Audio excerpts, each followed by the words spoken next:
Stories with Samira में आप सभी का बहुत बहुत स्वागत। दोस्तों, आज श्रावण महीने की शुक्ल पक्ष सप्तमी है। आज के दिन जन्मे थे संत तुलसीदास जी। संत तुलसीदास जी हिंदी साहित्य के महान कवि थे।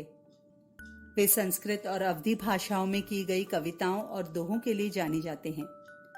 उनके द्वारा लिखा गया रामचरितमानस पूरे भारत में अत्यंत लोकप्रिय है। कहते हैं कि कलयुग में पाप पड़ता देख भगवान विष्णु ने ऋषि वाल्मीकि से कहा कि संस्कृत में लिखे गए रामायण का सार मनुष्य जाति तक नहीं पहुंच रहा है और इसीलिए रामायण को सरल बोली भाषा में लोगों तक पहुंचाने की जरूरत है ताकि वे उसका आचरण करें।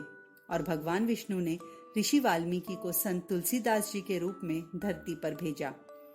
अतः संत तुलसीदास जी कलयुग के वाल्मीकि कहलाते हैं। उन्होंने अवधी भाषा में रामचरितमानस की रचना की, जो कि उत्तर प्रदेश की बोली भाषाओं में से एक है। संत तुलसीदास जी भगवान राम के परम भक्त थे। उनका एक दोहा इस प्रकार है।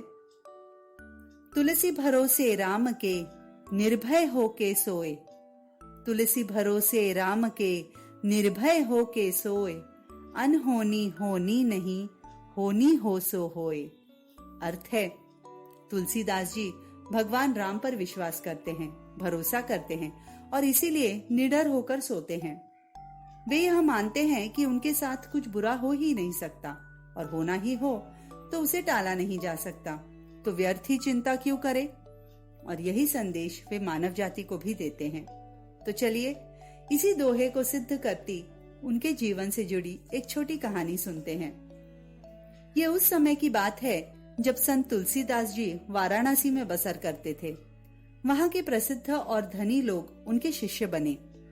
वे उनके आश्रम में सोने चांदी और अन्य कीमती भेंट वस्तुएं लाया करते थे, पर तुलसीदास जी को इन सारी वस्तुओं से कोई लगाव न था।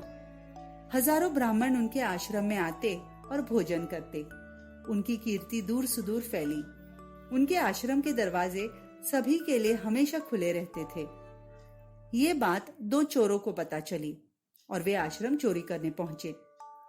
रात होते ही जब सब सो रहे थे, उन्होंने सोने चांदी की थालियां चुराई और वहां से निकलने लगे, पर उन्हें द्वार पर दो रक्षक नजर आए। हाथ में धनुष बाण लिए वे तैनात खड़े थे।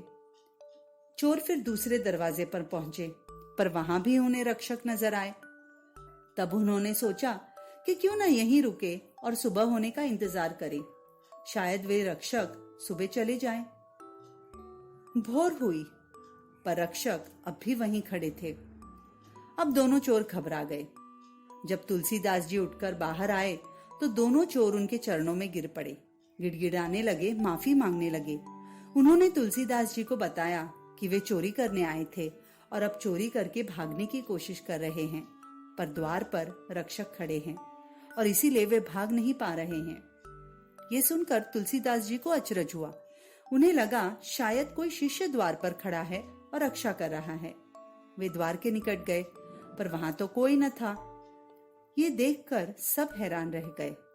तुलसीदास जी ने फिर चोरों को रक्षा करते हुए युवकों का वर्णन करने को कहा।